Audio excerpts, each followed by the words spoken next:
ये प्रकृति का एक स्वभाव है। अगर उसको इस्तेमाल नहीं किया जाएगा तो विनाश की तरफ चली जाती है। और विनाश ये निरंतर चलने वाली प्रक्रिया है, जैसे कि जीवन एक निरंतर चलने वाली प्रक्रिया है। तो जीवन जो है आपका वो निरंतर बहती धारा की तरह है। या तो काम से प्रेम कीजिए या प्रेम को ही काम बनाइए। तो ठहराव जो है, शरीर का ठहराव आपको बीमार बना, क्योंकि ठहराव में जहर और प्रवाह में जीवन है। तो जीवन जो है हमें सुंदरता मिला है तो हमें उसको सक्रिय करना पड़ेगा, हम खुद को बेहतर करना पड़ेगा। आप देखना, जिस दिन आप बहुत मेहनत करते हैं, बहुत काम करते हैं शरीर से मन से और थक जाते हैं, उस दिन आप बहुत जिंदा महसूस करते। मूर्खों के साथ रहने से अच्छा अकेला रहना अच्छा, और कुछ सक्रिय रहना, खुद को कुछ करते रहना, काम में लगाना, मन को काम में लगाना, अपने शरीर को काम में लगाना बहुत जरूरी है। शिखर पर आप आ गए, कैसे पता चले? अरे आपको कुछ पाने की इच्छा नहीं है, आपको कुछ गंवाने की इच्छा नहीं है, जो भी आपके आजू बाजू है सब कुछ आनंद में है, और आपके पास आने से हर किसी को शांति महसूस हो रही है, आनंद महसूस हो रहा है, प्रेम महसूस हो रहा है। आप भी किसी की मदद में खुद को बहुत धन्य मानते हो, ऐसी अवस्था आपकी आ गई ना, तो जीवन आपका शिखर तक पहुंच जाएगा। तो आपका मन जो है वही जिन है आपका, उसको हमेशा काम पे लगाना, अच्छे काम पे लगाना, बेहतरीन होने के लिए लगाना। वो आलस्य करेगा, वो बोलेगा क्या करने से क्या होगा, जिन्होंने किया उनका क्या हुआ रे। तो आपको क्या करेगा, ऐसे ऐसे दलील देगा, आपको शांत करने को कहेगा, वो आपको पीछे खींचेगा। और वही अगर आपको सक्रिय रखोगे तो आपका जीवन सुंदर बनेगा, कि आपने आपको हर दिन बेहतर बनाना। मैं कहता हूं ना, जिस जगह जागा सवेरे उस जगह से बढ़ के सो, कुछ करके सो, कुछ बन के सो। जो कल किया वो आज ना करो, उससे कुछ बेहतर करो। अगर ऐसे नहीं कर सकोगे तो जी जान लगा दो, पागल बन जाना, लेकिन खुद से बेहतर करना।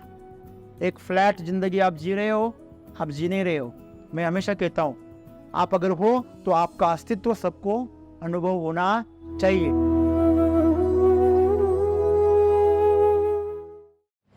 दोस्तों, जब मैं टीचर था तो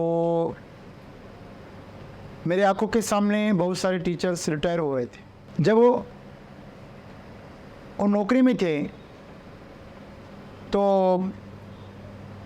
अच्छी उनकी सेहत थी, अच्छे काम करते थे, जीवन उनका बढ़िया चल रहा था। जैसे ही उनका रिटायरमेंट हो गया, अगले 1 साल में मुझे खबर आई कि उनका देहांत हो गया। तो ऐसा क्यों होता है कि 50% लोग, नौकरी करने वाले, काम करने वाले 50% लोग रिटायरमेंट के बाद तुरंत मर जाते? क्योंकि जिंदगी ठहर जाती। बहुत लोगों को ऐसा लगता है कि नहीं, हम जिंदा है इसलिए काम कर रहे हैं, लेकिन सच इससे बिल्कुल उल्टा है। आप जितना काम करेंगे उतना आप जिंदा रहेंगे। आप देखना, डॉक्टर के पास जाने वाले हर बूढ़े पेशेंट को डॉक्टर कहते, थोड़ा हालचाल कीजिए, थोड़ा हिलिए डुलिए, थोड़ा घूमिए, थोड़ा पैदल चलिए। क्यों? क्योंकि ये प्रकृति का एक स्वभाव है। अगर उसको इस्तेमाल नहीं किया जाएगा तो विनाश की तरफ चली जाती। और विनाश ये निरंतर चलने वाली प्रक्रिया है, जैसे कि जीवन एक निरंतर चलने वाली प्रक्रिया है। तो जीवन जो है आपका वो निरंतर बहती धारा की तरह है। या तो धारा की तरह बहे या उल्टी धारा की तरह राधा बने।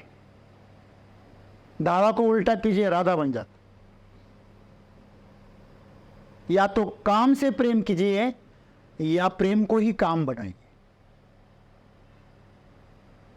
अगर इन दोनों के बीच में आप ठहर गए तो वो ठहराव ही तमस है, आलस्य है, और वही अहंकार पैदा करता है। अहंकार नाम का जहर अज्ञान से पैदा होता है, और अज्ञान आलस्य से पैदा होता है।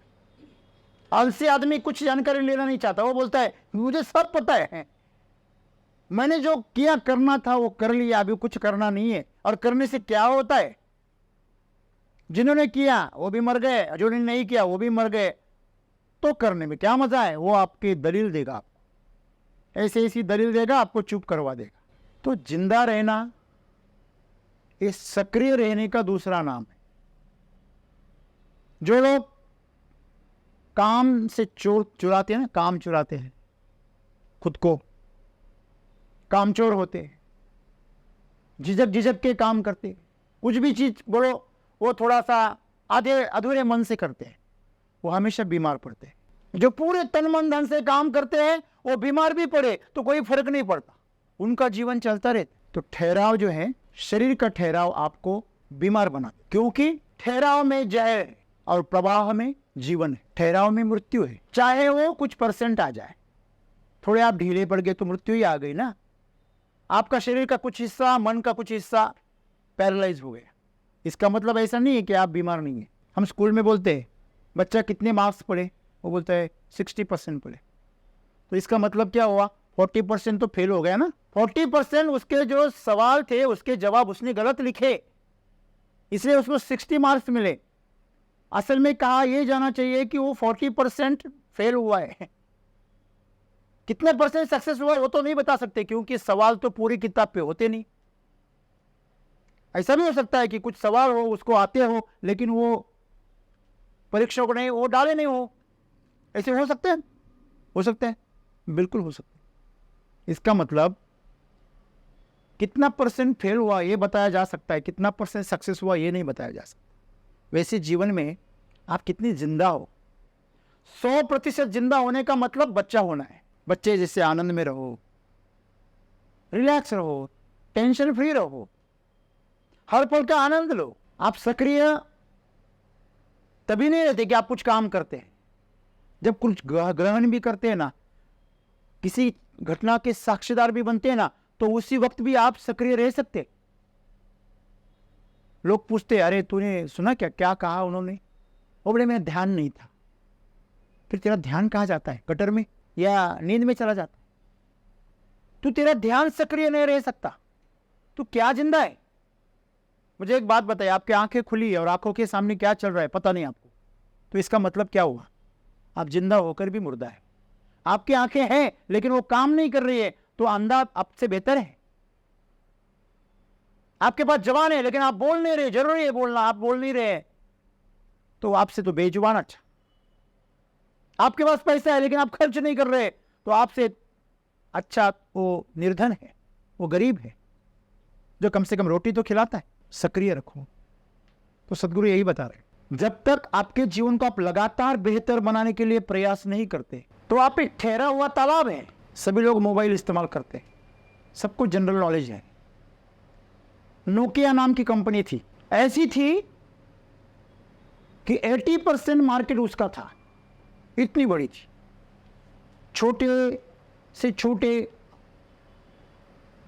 हैसियत वाले इंसान से अरबपति के पास तक सबके पास में वही फोन रहता है। लेकिन जब से स्मार्टफोन आए उन्होंने बदलने से इनकार कर दिया, वो ठहर गए, खत्म हो गए। अब उसके बाद में उन्होंने कितनी कोशिशें की वापस बाउंस बैक करने की, लेकिन फेल हो गए। क्यों? ठहर गए। सब लोगों ने उन्हें नो किया। क्या कहा? नो कहा। क्यों? क्योंकि अहंकार बढ़ गया, हमसे बड़ा कौन है। और जिसके पास अहंकार आता है उसके जीवन में ठहराव आता है। अहंकार का मतलब ही ठहराव है। अहंकार का कहना क्या है, अभी इससे और मुझसे बड़ा कुछ नहीं, जो भी है मेरे पास सब कुछ है, इसलिए तो अहंकार करता है। किसी पास कुछ भी नहीं हो तो उसका अहंकार कर सकता है। जिसको कुछ भी आता नहीं, कुछ भी पैसा नहीं, वो एकदम सिंपल सादा है, वो अहंकार कर सकता है। उसको बोले उठ जाता है, वो बोले बैठ जाता है, वो बोले चल जाता है, वो बोले काम कर जाता है, कोई अहंकार नहीं। लेकिन आप किसी और को बताओ, वो बोला मेरा काम है क्या है, मुझे काम क्यों बता, अरे मुझे काम क्यों बताए, इसलिए लोग झगड़ते हैं। इतना तो अहंकार उनका तेजस्वी है। अहंकार का मतलब अभी सीखना बंद, जो मैं कर रहा हूं वही असली है, बाकी सब नकली है। तो अहंकार ये अज्ञानता का लक्षण है, वहां सीखना बंद, प्रक्रिया बंद। दूसरी तरफ आप देखिए एप्पल है, एप्पल हर साल नया वेरिएंट निकालता है, कुछ बदलाव करता है, कैमरा में करेगा, प्रोसेसर में करेगा, मेमोरी कार्ड में करेगा, कुछ और फीचर्स देगा, तो बदलाव करता है। फिजिकल बॉडी बदलेगा, सॉफ्टवेयर में चेंज करेगा, कुछ नए ऐप्स देगा, करेगा। तो खुद को अपडेट करते रहना, लगातार अपने आप को बेहतर करना, यही जीवन का रहस्य है। और अगर आप ये नहीं करोगे, ऐसा नहीं कि आप रुक जाएगा आपका जीवन, आपका जीवन जहर बन जाएगा। आप किसी भी चीज को, साइकिल को देखो, आप इस्तेमाल करो, नई साइकिल लेके आओ, इस्तेमाल करो, वो नहीं रहती। बस इस्तेमाल करो, कुछ ना करो, फिर भी नहीं रहती है। आप उसको 6 महीना ऐसे रखो, सड़ जाती, और उसकी पैंडल नहीं घूमेगा, घंटी नहीं बजेगी। अब क्या यूज करेगा उसको? वो बोलती अभी आपको पता है, जो गुजराती लोग होते हैं ना, जब कार का इस्तेमाल नहीं करते तो ये टूरिस्ट वालों को कांटेक्ट करते हैं, मेरी कार उठा लो। उनके पास में जो फार्म हाउसेस होते हैं, उनके जो दूसरे तीसरे घर होते हैं, उनको किराए पर दे देते हैं या होटलों को दे देते हैं। अगर आपका घर है, फार्म हाउस है कहीं, तो रिसोर्ट वालों को देते हैं कि ये उठा लो भाड़े से। क्यों? यही तक नहीं, आप अगर गुजरात में कच्छ जिले में अगर मादापर गांव में जाएंगे, तो मादापर गांव में 95% घर खाली है। आप अगर वहां पे रहोगे तो आपको वो लोग भाड़ा देते हैं। क्यों? क्योंकि हमारे घर को आप कैसे रखोगे? जिंदा रखोगे, नहीं तो भूत आ जाते हैं रहने के लिए। आप अगर किसी सभा में बैठे और आपके सामने अगर कोई सीट खाली है, तो वहां भूत आके बैठ जाता है, ये पंचमहाभूत वहां जाके बैठ जाते हैं। समझ लीजिए, आपके आगे की खाली सीट आपके प्रदर्शन में, आपके दर्शन में बाधा डालती है। जैसा कोई आदमी, आप दर्शन में चले गए या आप कोई खेल देख रहे, जो भी सभा देख रहे हो, और आपके पीछे, आपके आगे अगर कोई ऊंचा आदमी बैठा है, तो आपको आगे कुछ नहीं दिखता, तो आप बोलते अरे थोड़ा हट जाओ ना भैया। तो वैसे पंचमहाभूत वहां आकर बैठ जाते, वो ज्यादा खतरनाक है। तो हमेशा याद रखना, सक्रिय रहना। क्यों पंचमहाभूत खतरनाक होते? क्योंकि वो निष्क्रिय रहते हैं, जड़ता होती है उनमें। देखो, आलस्य में शरीर कैसे पड़ता है? सुस्त पड़ जाता है। हाँ, शिकार करे हुए अजगर की तरह सुस्त पड़ता है, उठने को मन नहीं करता, हिलने को मन नहीं करता। हाँ, दर्द की बड़ी दया आती है। अगर दर्द हो गया ना, ऐसे आदमी होते हैं ना, इन लोगों को दर्द अगर हो गया ना शरीर को, तो बड़े सहानुभूति इकट्ठा करने की कोशिश करते, बड़े चाले करते, हाँ, नखरे करते, बड़े कहराते, बड़ा प्रदर्शन करवाते अपने दर्द का। क्यों? आपको पता नहीं मेरा दर्द, फिर मरा क्यों नहीं तू दर्द से? अरे मैंने सुना है कारगिल के युद्ध में एक जवान को गोली लगी, इतनी गोलियां लगी कि उसकी पूरी सभी आते एक यहाँ इतना बड़ा फुटबॉल की तरह एक बड़ा गड्ढा हो गया। तो उनके कैप्टन ने उसकी सब आते एक थैली में डालकर वहां रखी। फिर भी वो पूछता है मेरी बटालियन का क्या हुआ, बाकी सैनिकों का क्या हुआ, ये पूछ रहा है। वो जवान को ऐसे ही जवान नहीं कहते, वो 30 साल का भी हो, 35 साल का भी हो, तो भी उसको जवान कहते, क्योंकि जिंदापन होता है उसके अंदर। वो जीवन को असलियता से जीता है, अपनी जान को हाथ में रखकर जीता है, कभी सहानुभूति, अपना दर्द, इसका नुमाइश नहीं करता। तो इतना फर्क है। हमारा जीवन जहरीला क्यों होता है? देखो, कोई लोग होते हैं, उनको आप थोड़ा सा भी कुछ करो तो एकदम चिढ़ जाते। आप उनको प्रेम से भी अगर थोड़ी सी उनका थोड़ी ठट्टा कर दो, मस्करी कर दो, कुछ जोक अगर उसके ऊपर करो तो तिलमिला जाते हैं एकदम से। ऐसे लगता है कि आपने उनको सुराग घोंप दिया, इतने तिलमिला जाते। क्यों? क्योंकि उनके अंदर जहर जमा होता है और वो जहर उनको चुभता है। अहंकार नाम का जहर होता है वो। अहंकार ऐसे है, चुपनी भी नहीं बैठने देता और कुछ करने भी नहीं देता। जो खुद कर सकता है वो नहीं करेगा, वो अहंकार है, वो बैठेगा दूसरों से करवाए। तो वही चीज़ है, अगर जीवन को आपको अमृतमय अनुभव से जीना है तो आपको इस जहर से बचना होगा। और ये जहर हम निरंतर पैदा कर रहे हैं, हर कोई पैदा कर रहा है, बस कोई थोड़ी मात्रा में कर रहा है, कोई ज्यादा मात्रा में कर रहा है, लेकिन जहर तो पैदा हो रहा है। और यही जहर हमारे जीवन को कड़वा बना रहा है, जहरीला बना रहा है, बहुत ही दर्दनाक बना रहा है। और ये जहर पता कब चलता है मालूम है आपको? आपको पता है, लोग हमेशा सहारा ढूंढते, दोस्त ढूंढते, कोई बात करने के लिए, कोई गपशप करने के लिए। लोगों को गाली देकर, लोगों की गलतियां निकालकर ये जहर फेंकते बाहर। ऐसे नहीं कि लोगों में गलतियां हैं, ऐसे नहीं है कि बाहर सब परिस्थितियां बेकार है, लेकिन ये जहर फैलाएगा। वो हमेशा बात करेगा तो नेगेटिव ही करेगा। किसी भी आदमी के बारे में पूछो, उसके जो नेगेटिव है वही बताएगा, उसकी अच्छाइयां उसको कभी दिखती नहीं, क्योंकि उसके आंखों में जहर उतर जाता, उसकी दृष्टिकोण में जहर उतर जाता, उसका पूरा शरीर जो है वो शरीर जहरीला हो जाता।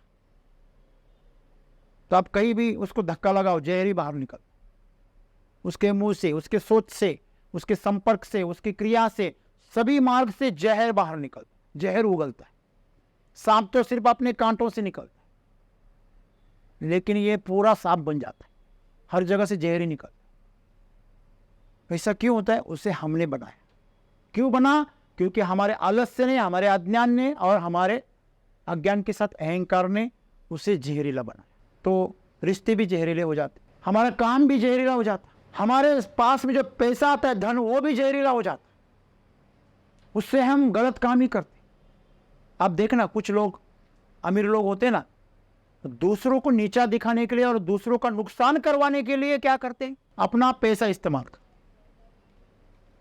तो हमें ये देखना बहुत जरूरी है। हमें जीवन में सुंदरता का अनुभव करना है, अमृतमय स्वाद चखना है, जीवन का स्वर्ग जैसा अनुभव करना है, तो हमें सक्रिय रहना होगा। बहुत सीधी सी बात है। देखो, जो बच्चा है, आप जरा ध्यान देना, जो बच्चा बहुत खेल कूद करता है ना, वो दिल का साफ रहता है, चिड़चिड़ा नहीं रहता। और जो बच्चा खेल कूद में आगे नहीं रहता, शांत रहता है, वो हमेशा किसी न किसी की चुगली करता रहता है।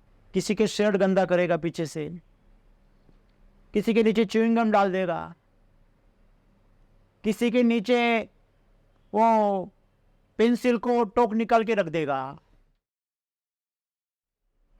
किसी का बैग फाड़ेगा, किसी की किताब फाड़ेगा। ये क्यों करता है? क्योंकि उसकी जो ऊर्जा है वो खेल कूद में बाहर नहीं निकलती, तो इस तरह जहरीली बनकर बाहर निकलती। तो जो शांत रहते हैं ना, उनको बड़ा शांत मत समझना। हाँ, वो बहुत बहुत खतरनाक होते, बहुत जहर जमा करके रखते। सिर्फ सामने देखते, शिकार मिले तो पूरा उंडेल देते। हम बोलते यार मेरे क्या गलती थी, इतना सिंपल, मैंने तो सिर्फ ऐसा कहा था, ऐसे थोड़ा सा ऐसा प्रेम से मैंने चाटा मारा था, इसने तो कितना सीरियसली ले लिया, इन तो रिश्ता ही काट लिया। सवाल ये नहीं है कि तुम्हारी गलती है, सवाल ये है कि उसके अंदर जहर भरा है। तो जीवन जो है, आज हमें सुंदरता मिला है तो हमें उसको सक्रिय करना पड़ेगा, हम खुद को बेहतर करना पड़ेगा। आप देखना, जिस दिन आप बहुत मेहनत करते हैं, बहुत काम करते हैं शरीर से, मन से, और थक जाते हैं, उस दिन आप बहुत जिंदा महसूस करते, अपने आप में कुछ नहीं जमा हो जाता। लेकिन जिस दिन आप खाली रहते हैं ना, तो अपने अंदर बहुत सारी चीज़ें क्या होती है, इकट्ठा हो जाती है। चाहे वो बातें हो, चाहे वो कोई घटना हो, चाहे कोई सुनाई बात हो, ये सब चीज़ें उसके अंदर जमा हो जाती है, नेगेटिविटी। और वही नेगेटिविटी जहर है। तो अपने आप को खाली मत रखना। एक कहावत है ना, जिसका मन खाली होता है ना, वो शैतान का घर होता है। तो इसी को कहा गया है, अब खाली रखो, शैतान उतर जाएगा अंदर। ये शैतान दूसरा कुछ नहीं है, अहंकार नाम का शैतान है, अज्ञान नाम का शैतान है, आलस्य नाम का शैतान है। ये तीनों आपके अंदर उतर जाएंगे। जिस दिन आपको अज्ञान, आलस्य और अहंकार पकड़ लेगा, तो आपका जीवन रुक जाएगा, आपका कुछ करने का मन नहीं होगा। जो दुखी इंसान, कुछ करने का मन होता है क्या? नहीं। आप दुखी, बहुत दुखी है, उसको बोलो चलो जरा घूम के आते हैं। वो बोलते क्या घूम के होगा, तू बैठ मेरे साथ, तू भी रो। हाँ, है कि नहीं? तो आप कौन सी दृष्टि से जीवन को देख रहे हो और किसके सहारे, किसके संगत में आप जीवन को अनुभव कर रहे हो, वो ये बहुत इंपॉर्टेंट है।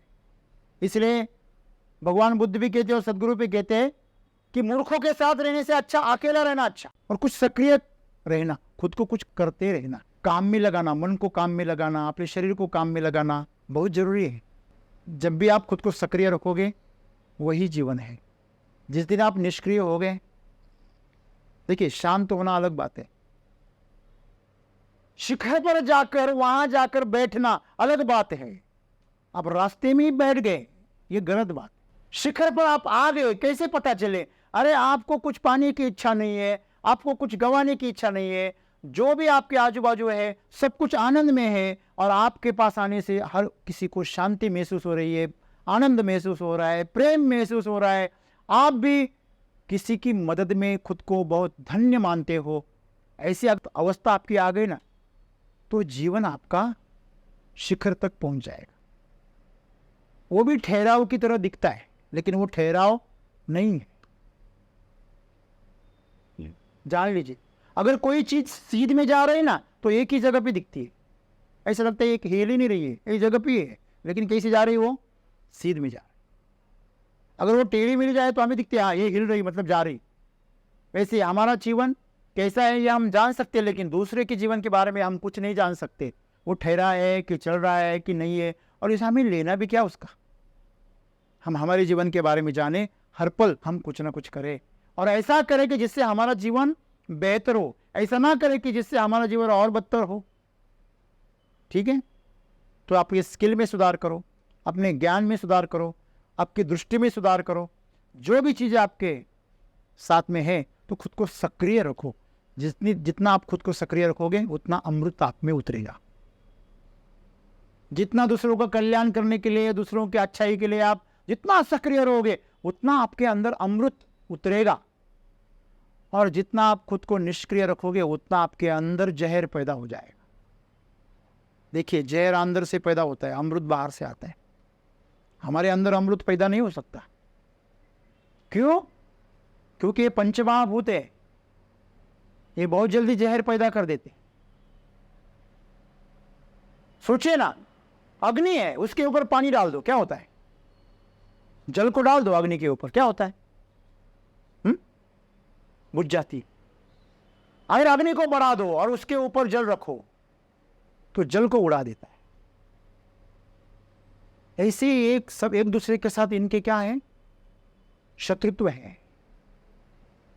ये सभी आपके अंदर एक साथ रह रहे, सभी शत्रु आपके अंदर एक साथ रह रहे, वो जहर ही पैदा करे। लेकिन आप अगर आपकी ऊर्जा को जागृत रखोगे और उनको काम में रखोगे तो आपके लिए अमृत पैदा करेंगे। आपको पता है वो जीन था ना, वो दीप दिए से निकला हुआ जिन था, अलाउद्दीन। तो क्या वो क्या कहता था? मुझे काम बताओ नहीं तो तुम्हें खा जाऊंगा। वो यही आपका मन, वो जिन कहीं और नहीं है। थोड़ा घीसो तो जाग जाता है। हाँ, वो आपका मन जो है वही जिन है आपका। उसको हमेशा काम पे लगाना, अच्छे काम पे लगाना, बेहतरीन होने के लिए लगाना। वो आलस्य करेगा, वो बोलेगा क्या करने से क्या होगा, जिन्होंने किया उनका क्या हुआ रे। तो आपको क्या करेगा? ऐसे ऐसे दलील देगा, आपको शांत करने को कहेगा, वो आपको पीछे खींचेगा। कौन? आपका मन। और वही अगर आपको सक्रिय रखोगे तो आपका जीवन सुंदर बनेगा। और वो एक बार निष्क्रिय हो गया और नेगेटिव हो गया ना, तो आपको दलदल में फंसा देगा। अगर अमृत चाहिए तो बरसेगा। शरीर को और मन को काम पे लगाना। अगर आप अमृत की तलाश में नहीं भागोगे तो जहर अपने आप बनेगा। देखो, मनुष्य जैसे जैसे बूढ़े हो जाते हैं ना, वैसे वैसे मृत्यु के पास चले जाते, उतना जहर ज्यादा बनने लगता है। आपको पता है डायलिसिस में सबसे ज्यादा कौन रहते हैं? बूढ़े रहते। उनके अंदर का जो विषैले तत्व है वो बाहर डालने की तक उनके अंदर क्या नहीं रहती, शक्ति नहीं रहती। अगर आप युवा अवस्था में आपको डायलिसिस पे बिठाने की जरूरत हो रही है तो आपने जहर इकट्ठा करने की आदत लगाई खुद को। जो सक्रिय रहेंगे ना वो हमेशा युवा रहेंगे, जो सक्रिय रहेंगे ना वो हमेशा स्वस्थ रहेंगे, और जो कामचोर बनेंगे ना वो हमेशा बीमारी की चपेट में आएंगे, उनका जीवन छोटा हो जाएगा। तो आप क्या निर्णय लेते हो आपके बारे में, वो आप पे छोड़ा है। और सदगुरु ने हमें ये बताया कि आपने आपको हर दिन बेहतर बनाना। मैं कहता हूँ ना, जिस जगह जागा सवेरे उस जगह से बढ़ के सो, कुछ करके सो, कुछ बन के सो, वही वह ये क्या जिंदगी है? हाँ, जो कल किया वो आज ना करो, उससे कुछ बेहतर करो। अगर ऐसे नहीं कर सकोगे तो जी जान लगा दो, पागल बन जाना, लेकिन खुद से बेहतर करना।